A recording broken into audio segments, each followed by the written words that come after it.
Pleurez-vous, madame?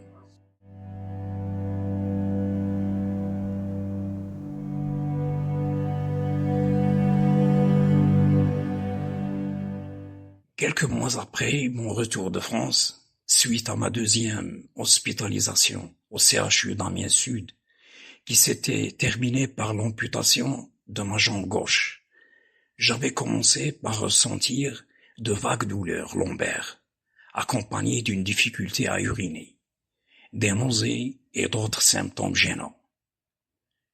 Il me fallait donc voir un médecin au plus vite. Toutefois, ni le traitement d'une semaine d'un généraliste privé, ni le diagnostic superflu dans la seule clinique de la ville n'étaient sûrs. Mon mal ne faisait qu'empirer de jour en jour.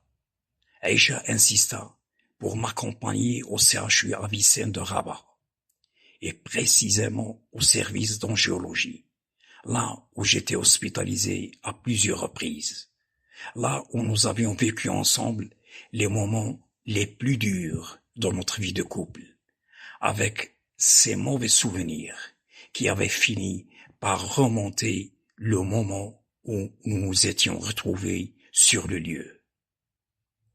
Ma prise en charge par ce service avait débuté par un diagnostic et des analyses médicales, ainsi qu'une radiographie d'abdomen sans préparation et une échographie. Les résultats montraient une dilatation de mes reins, un taux très élevé de créatinine et de potassium dans le sang et rien d'autre.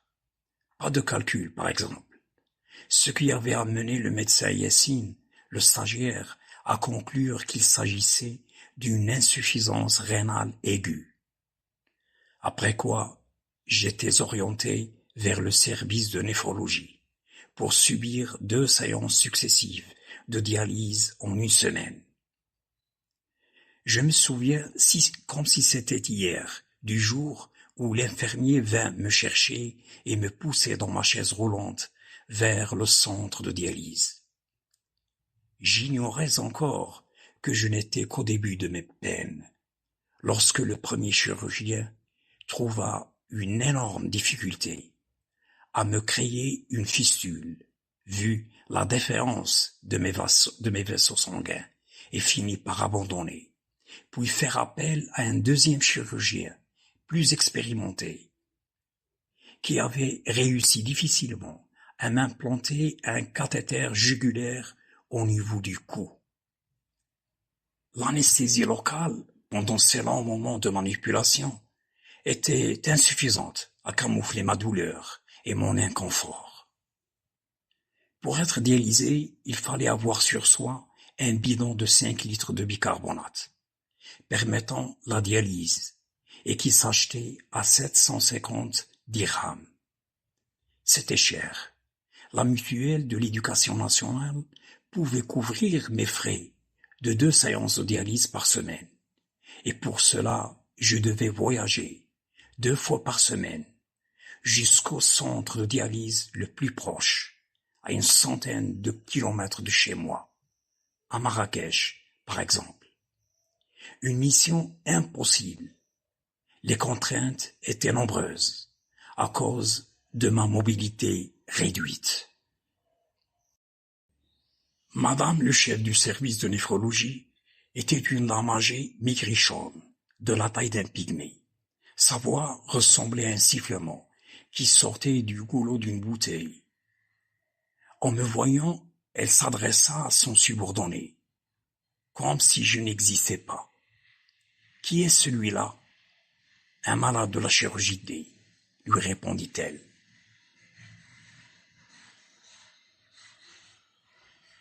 Eux, ils touchent de l'argent et ils nous envoient du travail. D'ailleurs, il est amputé des 2 jambes. Pourquoi? Je ne sais pas, madame, répondit-elle. D'après mon expérience de grand malade, je savais qu'il va ordonner à son subordonné, qu'elle appelait Houda, d'aller chercher mon dossier médical dans les archives du service d'angiologie. Une aventure peu probable et une forte chance d'ajourner ma dialyse. Je savais aussi que mon aspect était si pitoyable qu'il inspirait du mépris à ce genre de médecin appartenant à une caste de la haute société. D'après ses regards, ses gestes, sa façon de parler de moi, je n'étais sûrement à ses yeux qu'un pauvre misérable, vieillard et handicapé, et automatiquement analphabète, comme la quasi-totalité des malades qui fréquentaient cet hôpital. En quelque sorte, elle avait en partie raison. Vexé et humilié, je gardais mon sang-froid et je réagissais solennellement en m'adressant à elle. « Madame, s'il vous plaît, écoutez-moi. 1 minute, pas plus. L'amputation de mes 2 jambes était due à une artériopathie des membres inférieurs en 2003, après 2 PFP qui s'étaient avérés imperméables, en plus d'une sympathectomie chimique puis chirurgicale. » Elle tressaillit de la tête aux pieds, sous la frénésie de la surprise. Elle rougit de stupeur et s'approcha de moi en essayant de racheter son manque de respect par un radoucissement qui regorgeait de superflu, en balbutiant à mon oreille. « On va vous faire profiter d'une séance de dialyse, monsieur. » Puis elle cria au personnel. « Faites une place à monsieur, et plus vite que ça. » Je n'étais plus donc celui-là, mais monsieur. À partir de ce moment-là, elle surveilla de près consciencieusement toutes les étapes de ma dialyse, et de temps à autre, elle revint me demander si j'avais besoin de quelque chose, si tout allait bien, me poser d'autres questions sur ma maladie, ma vie privée, etc. Je répondais à ces questions d'une manière brève et précise, marquant un mécontentement qui cherche à déflorer sa curiosité.